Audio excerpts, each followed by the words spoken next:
Y ahora pasamos al consejo de la palabra del Señor con Edgar Calderón. Que había hecho el patriarca Abraham con Abimelech. Así que dejamos un tanto pendiente el capítulo 22, casi todo el capítulo, y vamos a repasarlo en esta oportunidad para pasar al capítulo 24.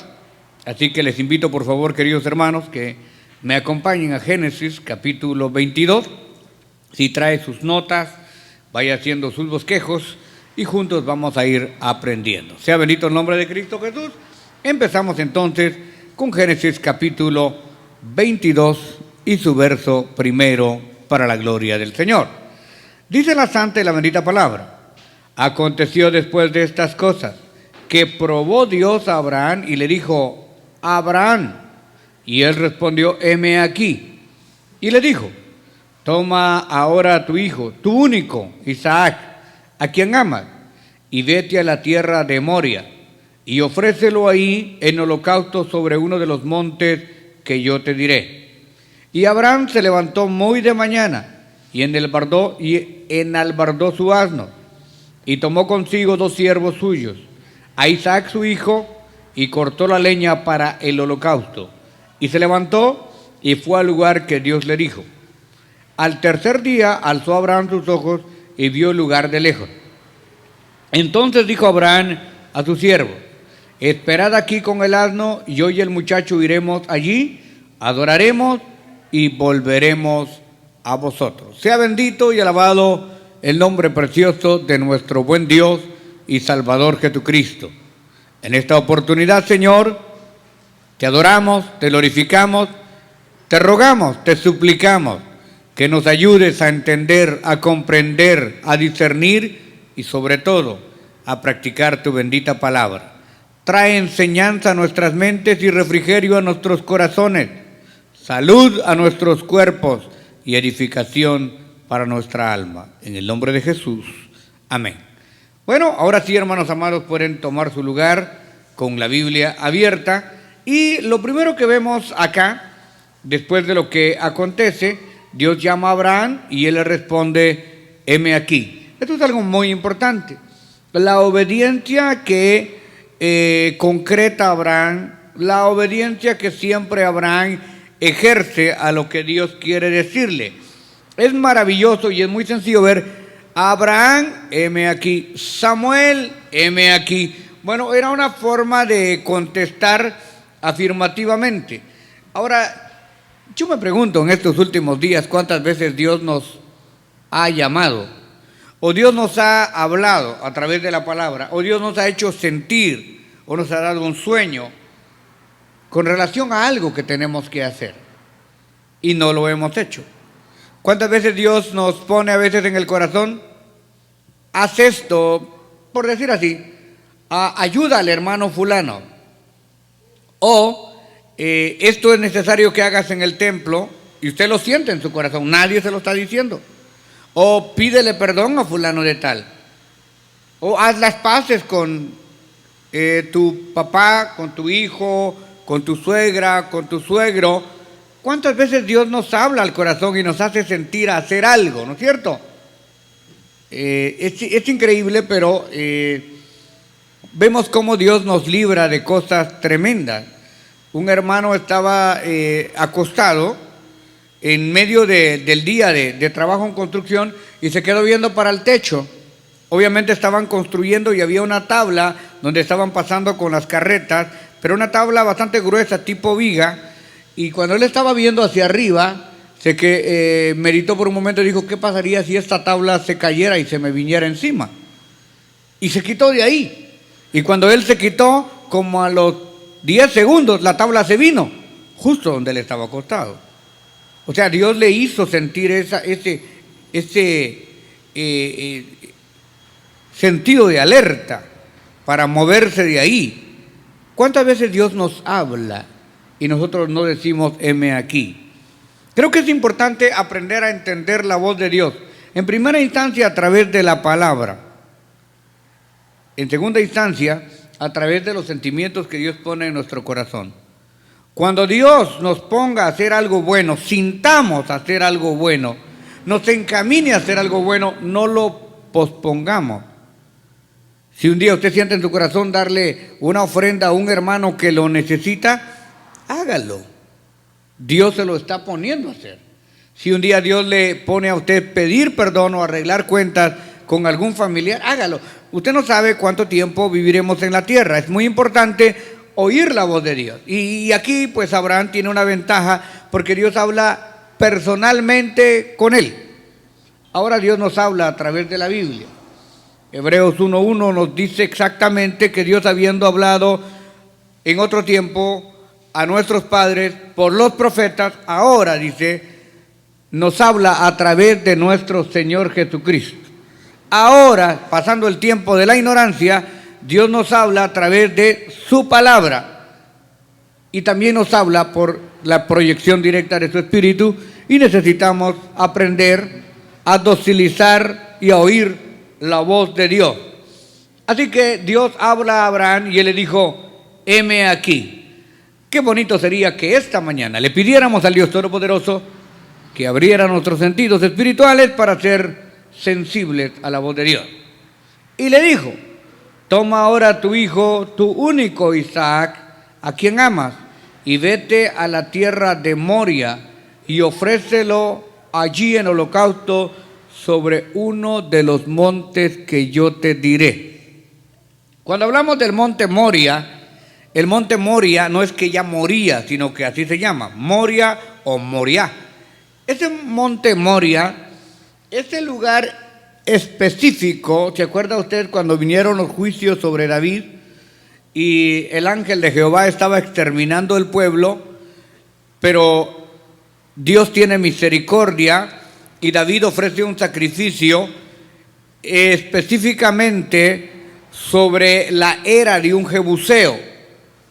Y en ese mismo lugar donde el ángel se detuvo y donde David sacrificó, es exactamente el lugar donde se manifestó el ángel de Dios de nuevo para decirle a Abraham, detén tu mano que ya conozco que me temes.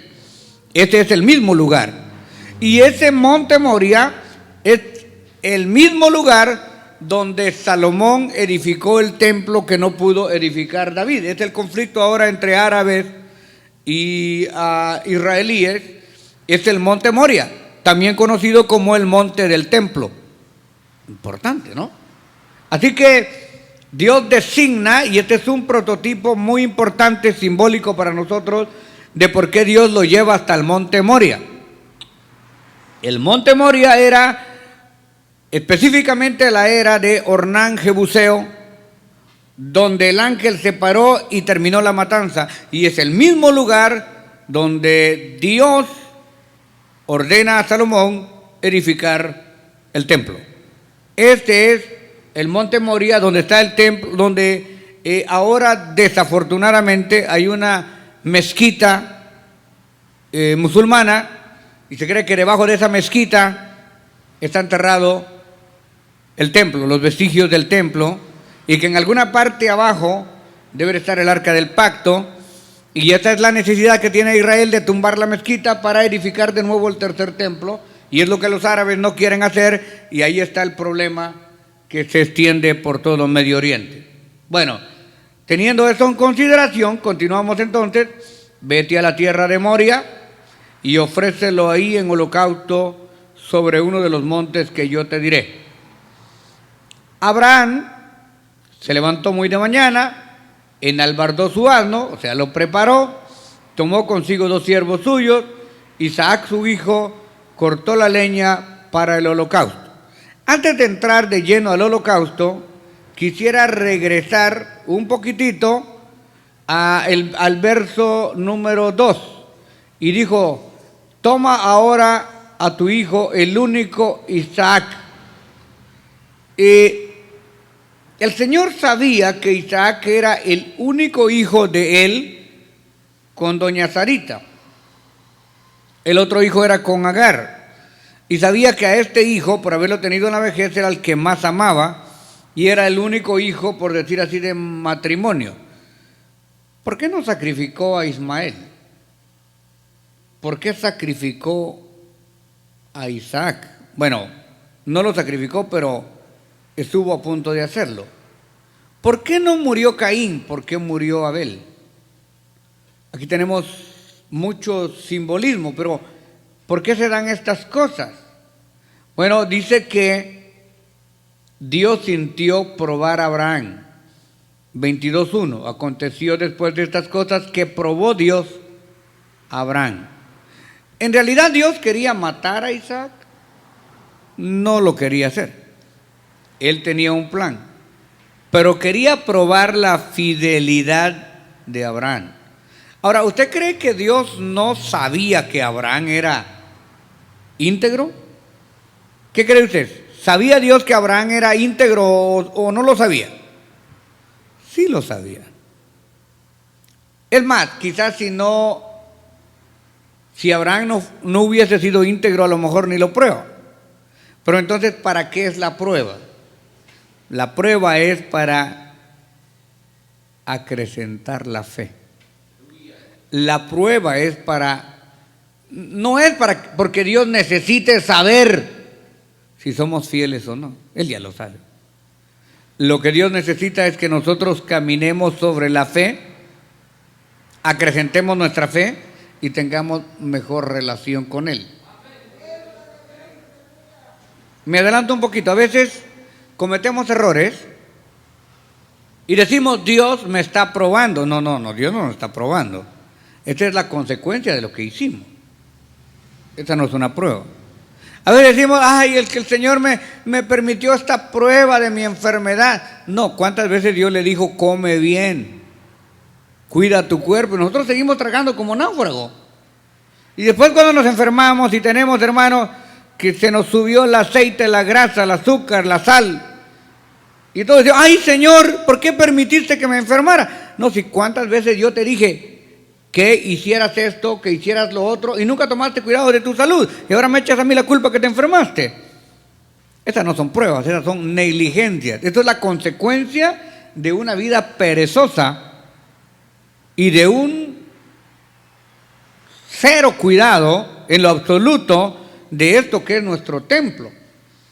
Así como limpiamos la casa, así como nos bañamos y nos perfumamos, deberíamos también de cuidar de nuestra alimentación, de ayunar periódicamente. ¿Sabe usted que el ayuno puede matar hasta el cáncer? El ayuno puede sanar multitud de enfermedades. Y Dios nos está hablando constantemente, de una o de otra manera. Así que no podemos confundir las consecuencias de nuestros errores por la prueba que Dios nos puede dar. La prueba es aquello que nosotros ni la debemos, ni la sabemos, es algo que viene directamente de parte de Dios. Y le puedo mencionar algunos casos en la Biblia. Número 1, la prueba de Abraham con relación a su único hijo Isaac. Y número 2, la prueba que pasó este gran hombre de Dios, Job. Una prueba que realmente que Job ni sabía por dónde le venía. Fue Satanás directamente a preguntarle a Dios si podía probar a Job. Y Job fue probado. Dios le dijo que está bien, toca lo que quieras, pero no le toques su alma.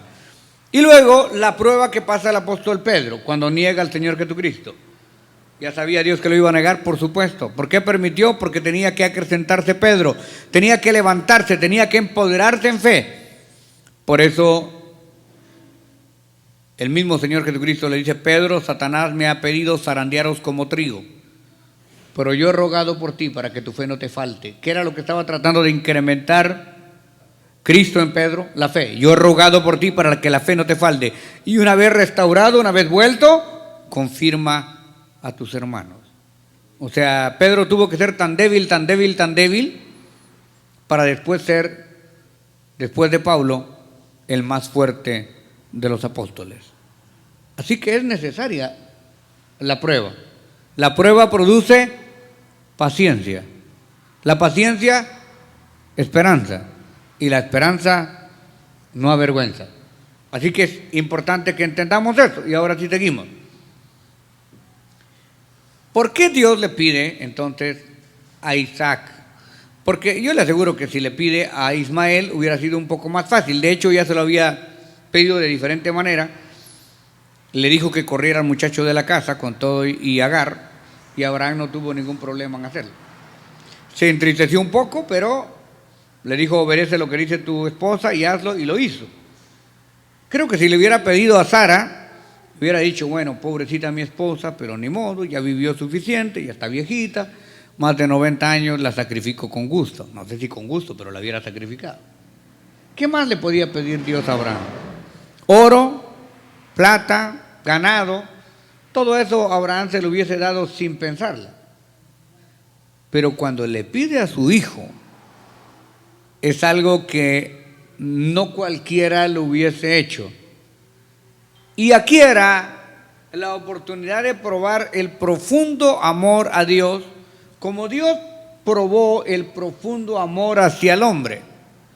¿Dónde encontramos nosotros el amor más grande, la manifestación más grande de Dios para el hombre? En el alma mater de la Biblia, en el centro mismo de la Biblia, Juan 3:16. El que no sabe ese texto es porque nunca entró a un templo evangélico. Porque de tal manera amó Dios al mundo, que ha dado a su Hijo unigénito. O sea, aquí el hombre le prueba a Dios que le ama y le obedece. En Juan 3:16, Dios le prueba al hombre que ama al hombre y que está dispuesto a entregar a su propio Isaac, a su unigénito, a Jesucristo, Emmanuel, Dios con nosotros, para que sea crucificado por nosotros. O sea, quiero darme a entender, Dios nunca va a pedir algo que Él no puede dar. Y nunca va a pedir algo que nosotros no podemos hacer. Dios no se va a despertar un día y le va a decir: hey, quiero que camines de cabeza. Sabe que no tiene ningún sentido. Dios va a pedir lo que es bueno, lo que es justo y lo que es lógico. Dije lo que es bueno, lo que es justo y lo que es lógico. Ahora, la lógica del hombre no siempre es la lógica de Dios, porque es obvio que si lo analizamos por los términos jurídicos y por los términos establecidos en nuestra sociedad, pues a quién se le ocurre pedir sacrificar un niño, ¿no? Parece ilógico, pero no es ilógico. Era el prototipo de que Jehová Dios sacrificaría a Jesucristo y aún entregar a su Hijo para el mundo convencional como sociedad. Es ilógico. Cualquiera puede decir: bueno, ¿y por qué Dios no salvó al mundo sin sacrificar a Cristo? O sea, suena ilógico. Pero aún lo más loco de Dios es más sabio que lo de los hombres. Hablo con ironía. Porque lo más lógico de los hombres, toda justicia del hombre para Dios es como trapo de inmundicia. Dios se ríe de la moral, de la doble moral del hombre en cuanto al impartimiento de justicia. Y vea usted cómo la sociedad se corrompe cada día. Supuestamente ahora con los derechos humanos y todo lo que hemos evolucionado, deberíamos de tener un mundo perfecto, y sin embargo era más perfecto en el mundo en que no se había evolucionado tanto, como por ejemplo en el periodo de la ley. Me pregunto, ¿habían mafiosos en el periodo de la ley? Sí, pero no duraban mucho porque había pena de muerte. Había uno que otro violador, sí, pero pagaba sus hechos y los otros tenían miedo. Había en el tiempo de la ley, qué sé yo, lo que ahora vemos, secuestradores, mafiosos y todo eso. No, si ponemos otra vez el tiempo de la ley, acabamos con extorsionistas, acabamos con sicarios, acabamos con todo tipo de daño a la sociedad, inmediatamente. Pero Dios es malo porque sentenciaba a las personas a la muerte. No, Dios no sentenciaba a nadie a muerte. Era el hecho que la persona hacía lo que le ocasionaba su derecho a morir. Así de justo, así de fácil. Ojo por ojo, diente por diente. Tú me sacas un ojo, yo te saco tu ojo. Ese era el tiempo de la ley. Ahora, gracias a Dios, pues estamos en la misericordia, pero las leyes siguen siendo leyes. O sea, la gracia es espiritual, pero la ley sigue siendo material. Entonces no podemos decirle, bueno, hay un tipo que violó una niña de 3 años, ¿y qué vamos a hacerle? ¿Le vamos a dar la gracia y el perdón absoluto? Sí, claro, se arrepiente, se convierte, Dios lo puede perdonar y puede entrar al cielo, pero su delito lo tiene que pagar en la tierra, porque el delito lo cometió en tierra, ¿no es cierto? O sea, violó a una niña y tiene que pagar por eso. Y aunque Dios lo perdone, pero no podemos confundir lo material con lo espiritual. ¿Eh? Recuerdo que en una oportunidad una persona cometió un hecho muy vergonzoso dentro de una congregación y tuvieron que entregarlo a la policía. Entonces el hombre le decía al pastor, pastor, tenga misericordia de mí y por favor no me entregue a la policía. Y el pastor le dijo, tengo misericordia de ti y te voy a ir a ver a la cárcel y oraré por ti, pero te tengo que llevar a la cárcel, porque no tengo otra opción. O sea, la ley es la ley y la gracia es la gracia. Y eso es lo que nosotros debemos de entender, que Dios aquí sacrifica a su Hijo porque había una ley. La paga del pecado es, ya estaba establecido, la paga del pecado, y Dios no puede retractarse de su propia ley, porque entonces dejaría de ser Dios. La paga del pecado es muerte.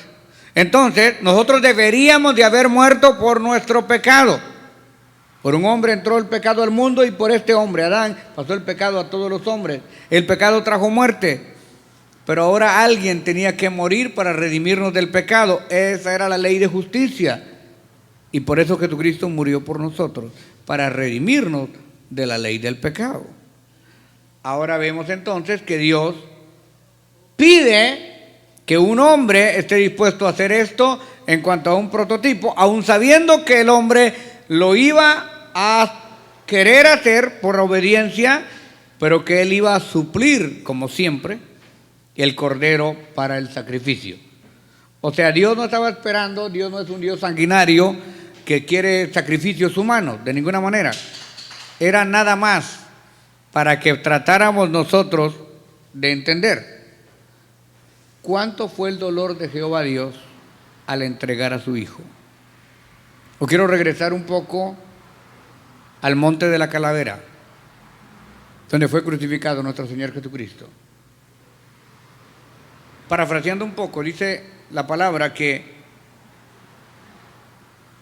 cuando hubo tinieblas sobre toda la tierra y nuestro Señor Jesucristo entregó el Espíritu, por un momento todo el pecado de la humanidad cayó sobre los hombros de Cristo y el Padre volteó su mirada y no quiso verlo. Todo el tiempo que el Señor iba con la cruz cargando, desvelado, hambriento, cansado, golpeado, iba todavía hasta predicándole a las mujeres que le seguían, con una fortaleza increíble. Cuando estaba en la cruz pendiente, todavía tuvo energía para perdonar al ladrón de la cruz y todavía pudo decirle al Padre que perdonara a los que lo estaban matando porque no sabían lo que hacían. Pero cuando todo el pecado cayó, nuestro Padre Celestial tuvo que voltear la mirada y no vio a su Hijo. Y su Hijo sintió la separación y dijo: Padre mío, ¿por qué me has abandonado? La única cosa que Cristo le reclama al Padre en toda la historia de su vida es que lo dejó solo en la cruz. Y ahí, inmediatamente después de decir eso, ¿por qué me has abandonado?, hay un preludio de silencio y pega un grito y dice otra vez: Padre mío, en tus manos encomiendo mi espíritu. A Abraham le fue bien, porque en el momento de ejecutar el sacrificio, el ángel le grita y le dice: no, detén tu mano, ahí está el cordero. Pero con Cristo no pasó eso. Él tuvo que cumplir lo que había prometido. Y no hubo sustituto para el pecado. Cristo tuvo que morir y resucitar al tercer día para que se cumplieran las escrituras en la ley y los profetas. O sea, Dios nos ama tanto, pero no va a quitar el infierno. Triste, ¿no? Pero es cierto. Y ahí nos preguntan, digamos, los señores testigos de Jehová, que nos dicen, pero si Dios es tan bueno, tan bueno, tan bueno, entonces ¿para qué hizo el infierno? Señores, Dios no hizo el infierno para el hombre. El infierno fue hecho para Satanás y sus ángeles, pero el diablo no se quiere ir solo. Pero entonces, ¿por qué Dios va a permitir que el hombre se vaya al infierno o vaya al lago de fuego? Bueno, no es que Dios vaya a permitir, Dios no quiere permitirlo, y por eso mandó a su Hijo para que nos salvemos. Pero los que no querramos aceptar el sacrificio de Cristo, tendremos que pagar por nuestros propios pecados. Pero los que aceptemos a Jesucristo, Él ya pagó por nuestros pecados. O sea que, como usted puede ver, por la lógica humana, podemos decir que la lógica humana, ¿para qué pide Dios niños para sacrificio? Pero no es así la lógica de Dios. Porque tuvo que morir Jesucristo. Incluso los satanistas dicen que el diablo ganó y Dios perdió porque Cristo murió. No, no es cierto. Cristo solo entregó el cuerpo, pero resucitó en espíritu, en un cuerpo glorificado. O sea, la peor derrota del enemigo fue que solamente pudo tomar la carne de Cristo, pero jamás pudo vencerlo en su espíritu.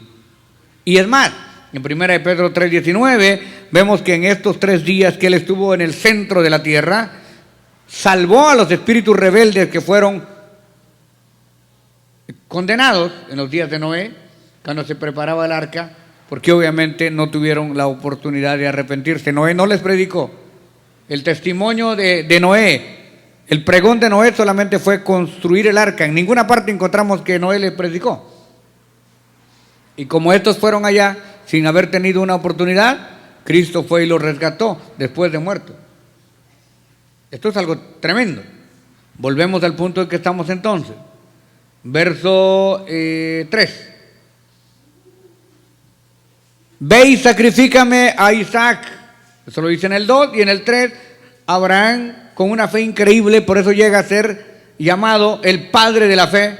Y Abraham se levantó muy de mañana y enalbardó su asno y tomó consigo 2 siervos suyos y a Isaac su hijo y cortó la leña para el holocausto y se levantó y fue al lugar que Dios le dijo. Al tercer día alzó Abraham sus ojos y vio el lugar de lejos. Entonces dijo Abraham a sus siervos: esperad aquí con el asno, y yo y el muchacho iremos hasta allí, adoraremos y volveremos. Esto es algo realmente maravilloso. Por esto es de que queda establecido en la palabra que no encontramos otro hombre como Abraham que tenga tanta fe y que esa fe sea acrecentada en medio de esta prueba. Tampoco encontramos un hombre más manso que Moisés. Y quizás tampoco vamos a encontrar otro hombre más gozoso y valiente que David. Y otro más sabio que Salomón. Cada quien tenía un área. Pero aquí Abraham se desborda por la fe. Le dicen: ve y sacrifícame a tu hijo, y él dice: no hay ningún problema, yo voy y lo sacrifico. Pero creyendo en su corazón que Dios haría algo, conociendo a Dios, dice: bueno, Dios me ha dicho a mí que mi descendencia va a ser como las estrellas del cielo y como las arenas del mar. Dios me ha dicho a mí que me va a dar una gran prole y que en mí serán benditas todas las naciones de la tierra. Y lo único que yo tengo es un hijo con mi esposa. Ahora Dios me lo pide. Entonces Abraham dice: bueno, Dios puede evitar que lo sacrifique, y si lo sacrifico lo puede resucitar, le puede volver a pegar la cabeza, o si Dios no lo resucita me va a dar otro. Pero Él es mi Dios y me pida lo que me pida, yo tengo que hacerlo. Suena bastante duro, se lo estoy poniendo en el peor de los escenarios, pero yo creo que es lo que nosotros deberíamos de hacer. Pensar realmente que lo que Dios nos diga, aunque duela, necesitamos hacerlo. Y ¿qué es lo que nos pide Dios? Dios no está tan interesado en nuestras finanzas porque sabe que no son muy buenas. No está muy interesado en nada material porque tal vez no tenemos lo suficiente para dar. Pero hay cosas que sí podemos sacrificar, como nuestro tiempo para leer la palabra, para orar, para congregarnos con sacrificio, porque yo entiendo que el hecho de congregarnos lo más que podamos realmente es un sacrificio. No es de que vengamos a la iglesia porque no tenemos qué hacer en la casa, ni porque no tengamos trabajo. Yo sé que muchos de ustedes que ganan bien se podrían quedar más horas de trabajo y podrían ganar otros 50, $100 al día si no vinieran a la iglesia, y sin embargo lo hacen porque les interesa más las cosas celestiales que materiales. Perdonar a aquel que nos ofendió cuando estamos heridos en el corazón, yo sé que es muy difícil, pero no lo hacemos por las personas que nos ofendieron, lo hacemos por agradar a Dios que nos perdonó a nosotros. Pedir perdón cuando no hemos hecho nada es duro. Reconocer nuestras faltas y humillarnos delante de Dios es duro, etcétera, etcétera. Pero esa parte del sacrificio es lo que nos acerca a Dios. Abraham dependía tanto de Dios que no podía decirle que no. Definitivamente no podría decirle que no. Lo que él dijera estaba bien. Yo pregunto esta mañana, ¿qué tanto depende usted de Dios? Vamos a hacer un test. ¿Quién le dio a usted la salud que tiene ahora? ¿Quién le ha dado el trabajo? ¿Quién permitió que usted estuviera en este país? ¿Quién le ha dado dinero para aportar la ropa que tiene y la comida que come? Ahora le pregunto, ¿depende usted de Dios o no depende de Dios? Sí, porque a nosotros no nos ha dado nada el diablo. Todo lo que tenemos viene de Dios, si es que tenemos algo. Ahora, ¿podemos nosotros pararnos y decirle a Dios que no cuando Dios nos pide algo? Y a veces lo hemos hecho, empezando conmigo. Dios me llama al ministerio y yo no quería. ¿Y quién soy yo para decirle a Dios que no? O sea, más vale que hagamos lo que Dios dice o paguemos las consecuencias.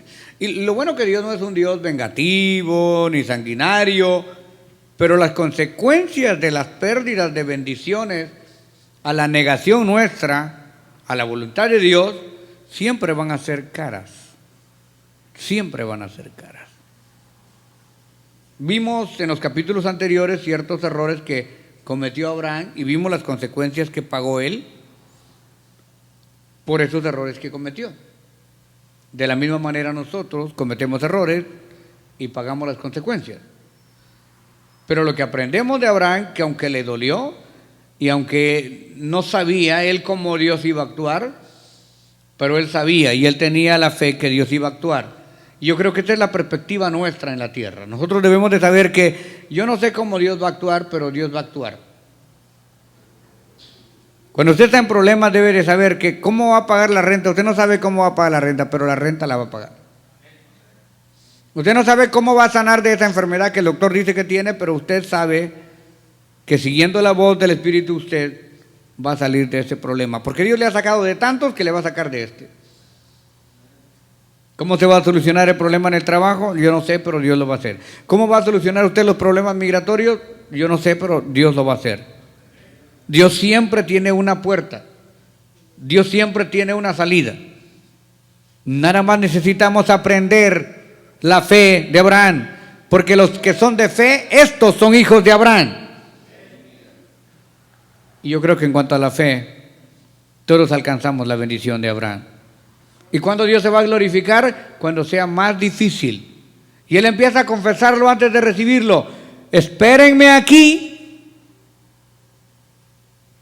El muchacho y yo subiremos, adoraremos y volveremos. Mire la fe. Dice, espéreme aquí, voy a ir a sacrificar a mi muchacho y voy a regresar. Él nunca dijo que iba a regresar solo. Es más, ni dijo que iba a ir a sacrificar. Él dijo, el muchacho y yo subiremos, adoraremos y volveremos. Alabada sea la gloria del Señor. Oh, bendito sea su nombre. Aleluya, aleluya, aleluya. O sea que para usted que me escucha a través de la radio y usted que me ve en este recinto, quiero decirle que la situación que usted tenga, la que esté pasando, no es más fuerte que la de Abraham. Abraham tenía que manifestar la prueba de su fe y él en la misma prueba de la fe está confiando en la provisión de Dios. Y sabía que esto era nada más transitorio, meritorio. Él nunca vio a su hijo muerto. Él sabía que Dios era un Dios de misericordia y que Dios lo sacaría adelante si él oía la voz de Dios. Y bueno, así que Dios empieza a orar de una manera extraordinaria en la vida de Abraham. Y dice la santa palabra del Señor en el verso 6. Y tomó Abraham la leña del holocausto y la puso sobre Isaac. Lo hizo cargar su propia leña, su hijo. Y él tomó en su mano el fuego, prendió desde abajo la antorcha y el cuchillo, y fueron ambos juntos. Entonces habló Isaac a Abraham su padre y dijo, Padre mío. Y él le respondió, heme aquí, mi hijo. Y él le dijo, he aquí el fuego y la leña, mas ¿dónde está el cordero para el holocausto? El niño se empieza a dar cuenta de que no traemos el cordero. ¿Qué vamos a sacrificar? El padre no quiere angustiarlo desde este momento y le responde otra vez con palabras de fe. Recuerden lo que le dijo a los siervos, espérenme aquí con el asno. Nosotros subiremos, adoraremos y regresaremos. Y ahora el hijo le pregunta, ¿dónde está el cordero para el holocausto? Y otra vez el padre de la fe responde, Dios proveerá de cordero para el holocausto, hijo mío. E iban juntos. ¿Quién proveyó para el cordero? ¿Dónde estaba el cordero? Antes de que ellos subieran, el cordero ya estaba trabado de los cachos ahí arriba. Abraham no lo sabía. Antes de que la lucha venga a su vida, Dios ya sabe que esa lucha va a venir. Pero ya tiene la salida trabada de los cuernos allá arriba. Bendita sea la gloria del Señor. Oh, bendito sea su nombre. Si es para el Señor, déselo con todo su corazón. Yo quisiera aprender de Abraham. Nosotros solamente vemos la migra y salimos corriendo. Nosotros solamente vemos la prueba, ni siquiera nos han dicho realmente cuál es la enfermedad y ya estamos muertos del susto. Recuerdo que una vez que cayó la migra en una de las factorías de Los Ángeles, allá por los 80, es una historia que contó un agente de migración. Dice que cuando entraron a la factoría, todos salieron corriendo. Unos se cruzaron los carros, fueron a punto de atropellarse, etcétera, etcétera. Pero había un evangélico ahí, un creyente, aleluya, que él se quedó tranquilo y se fue caminando. Y abrió, como los buses de la migración estaban abiertos, él abrió la puerta y entró y se sentó en el primer asiento. Cuando ya traían a los que lograron agarrar medio arrastrados y forcejeando, encontraron que ya había uno ahí sentado. Y le pregunta al americano, hey, what are you doing here? Y le dice, no, pues aquí estoy cómodamente sentado. ¿Y por qué estás aquí? Yo soy indocumentado, vi que estaban corriendo a todos, pues yo me metí primero, porque si no, ya no hay lugar y uno se va parado. Así que me voy aquí sentado. Y le dice, ¿sabes qué? Le dice, por lo valiente que eres, bájate. Y no se lo llevaron. Y va usted a migración ahorita, vaya si quiere y dígale, me quiero ir para Guatemala, para México, para donde sea, porque quiero que me lleven. ¿Y sabe qué? No se lo llevan. Le dice, no, quita tu orden de deportación y paga tu pasaje, vete. no se lo llevan. Pero cuando ellos quieren ir a traerlos, es que no es cuando uno quiere, es cuando ellos quieren. Cuando ellos dicen, a este lo agarramos y se lo llevan, es porque se lo llevan. No piensen ustedes que nada más de agarrar a la gente, hay que esperar que se junte el vuelo. Digamos, si hay un vuelo deportado para El Salvador, hay que esperar que se junten los que caben en el avión. No van a mandar un avión solo por uno. Y no piensen ustedes que lo mandan a uno en primera clase, lo mandan en un avión de esos de la Segunda Guerra Mundial, que uno siente que se va a caer así, que se va aleteando, va el avión viejo. Entonces, este hermano se va a sentar a la primer fila del bus porque él no tenía miedo. Él sabía que si Dios lo había bendecido aquí, lo iba a bendecir donde fuera. No depende ni del gobierno, no vino aquí para pedir ayuda. Él vino aquí para trabajar y ganar el pan honradamente. Él sabe que Dios lo bendice aquí, lo bendice donde quiera que vaya. Así que en vez de correrse y que lo atropelle un carro, él solo se mete al bus. Y el mismo migrante le dice, tú bájate. Abraham, de la misma manera, papá, ¿dónde está el cordero? Cualquiera de nosotros, ay, hijito, ay, qué malo es Dios. Ahorita te voy a cortar el cuello, pescuezo diríamos en Guatemala, ¿no? Ahorita te va a retorcer el buche ahí arriba. No, Jehová proveerá para el sacrificio. Gloria a Dios, aleluya. Bendito sea el Señor, aleluya. Gloria a Dios. Qué interesante lo que estamos aprendiendo. Y llegan juntos. Y cuando llegaron al lugar que Dios le había dicho, edificó ahí Abraham un altar y compuso la leña y ató a Isaac su hijo. Hasta este punto ya el hijo ya se está dando cuenta, ¿no? Y lo puso en el altar sobre la leña. Aquí ya le está prendiendo fuego y el niño empieza a sentir ya el calorcito. Y extendió a Abraham su mano y tomó el cuchillo para degollar a su hijo. Hasta ahí la fe le está alcanzando perfectamente. Creyendo en Dios y obedeciendo a Dios, levantó su mano. Entonces el ángel de Jehová dio voces, quiere decir, le gritó, porque si no, este lo hace. Mire lo que es la fe de Dios. Wow, increíble. Especialmente cuando uno ama tanto a un hijo. Dio voces desde el cielo, le dijo, Abraham, Abraham. Y él respondió, heme aquí. Y le dijo, no extiendas tu mano sobre el muchacho ni le hagas nada, porque ya conozco que temes a Dios, que le obedeces a Dios. ¡Wow! ¡Qué maravilloso! Oh, hermano amado, cuando nosotros tratamos de obedecer a Dios con todo el corazón, el Señor se glorifica. Por cuanto no me rehusaste a tu hijo, tu único.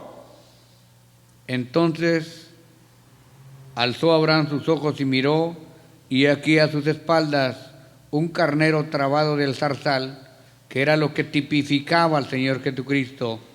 Ahí estaba trabado por los cuernos. Y fue Abraham y tomó el carnero y lo ofreció en el holocausto en lugar de su hijo. Y llamó a Abraham el nombre de aquel lugar, Jehová proveerá. Por tanto se dice hoy, el monte Jehová será provisto. Y llamó el ángel de Jehová a Abraham por segunda vez desde el cielo y le dijo, por mí mismo he jurado, dice Jehová, que por cuanto has hecho esto, no me has rehusado a tu hijo, tu único hijo, de cierto te bendeciré y multiplicaré, y tu descendencia será como las estrellas del cielo, como las arenas de la orilla del mar. Tu descendencia poseerá las puertas de tus enemigos.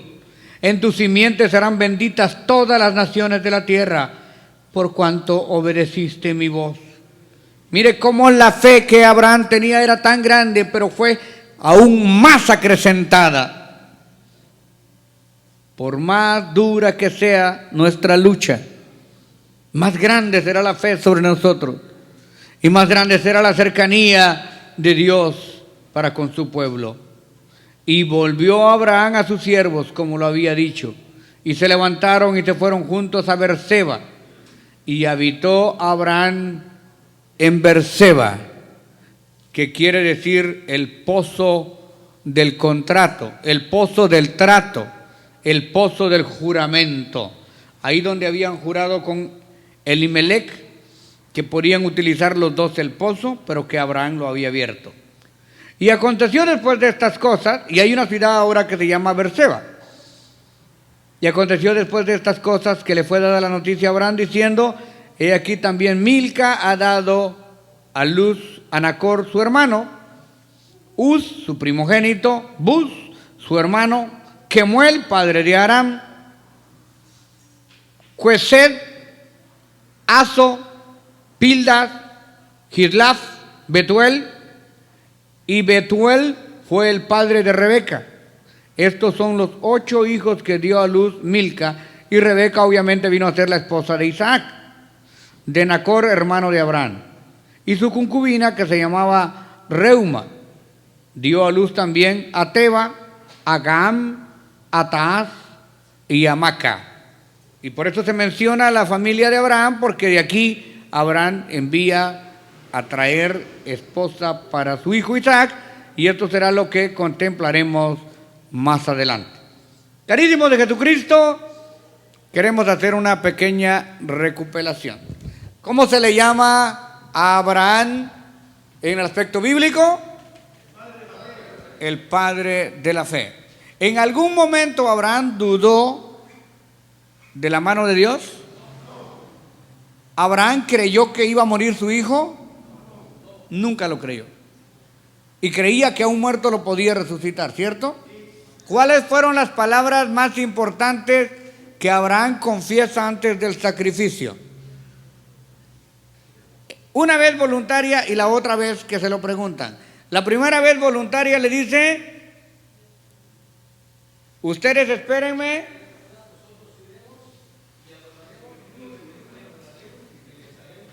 amén, quedaos aquí con el asno, nosotros subiremos, adoraremos y volveremos.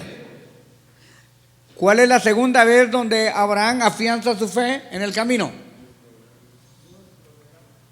Cuando el muchacho le pregunta: padre, he aquí el fuego y la leña, ¿y dónde está el cordero para el sacrificio? Y otra vez vuelve con la fe de Dios: Jehová proveerá para el sacrificio. Y hay algo que no habíamos notado, se los dejo a ustedes. ¿Qué hizo el niño cuando Abraham lo ató y lo puso sobre la leña que ya tenía el fuego? ¿Qué hizo el niño? Hubiera sido un patojo de nosotros, un cipote, un chamaco. ¿Crees que no guardan orden ni en el culto? Hubiera salido corriendo desde allá arriba. Pero el niño se quedó tranquilo. El niño entendió y dijo: bueno, y si yo soy el cordero, gracias papá, dale, está bien, sacrifícame, no hay problema. Es para Jehová, entrégame, no hay problema. ¿Qué fue lo que hizo Jesús? Dale papá, está bien, ni modo. Heme aquí, envíame a mí. Está bien. ¿Qué es lo que debe hacer usted cuando siente que le está llegando el agua a los camotes? Dale papá, dale, está bien, está bien. Está bien. Si quieres acuérdate de mí, pero si no, está bien. Si me muero, me muero. No importa lo que pase, yo te amo, Señor, y yo voy a estar aquí en las buenas y en las malas, Señor, no importa. Y el niño se quedó tranquilo. Abraham toma fuerzas, levanta el cuchillo, ¿y quién tuvo que gritarle? El ángel de Jehová. Y si no le grita, lo hace. ¿Qué tipificaba el cordero que estaba trabado en el zarzal? ¿Qué tipificaba el cordero que estaba trabado en el zarzal? Amén, gloria a Dios. ¿Quién es el cordero de Dios que quita el pecado del mundo? Entonces ese cordero era la figura tipológica en el Antiguo Testamento de que ese cordero iba a morir en vez de Isaac. Y Cristo, el cordero de Dios, es el que murió por mí y por usted. Porque usted y yo como Isaac deberíamos de haber muerto. Pero Dios proveyó para el sacrificio. ¿Qué significa Monte Moria?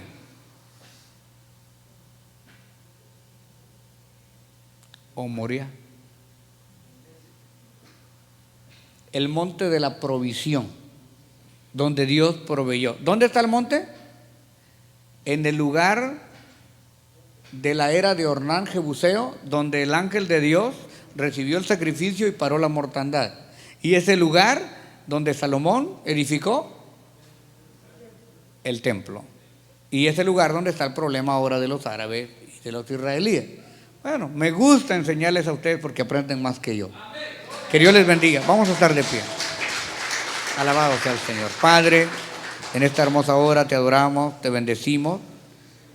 Yo no sé, Señor, si hay alguien en este momento que esté pasando por una prueba, por una situación difícil, tanto en este recinto como también en la audiencia de nuestra programación. Pero hemos oído palabras de fe. Jehová proveerá para el sacrificio.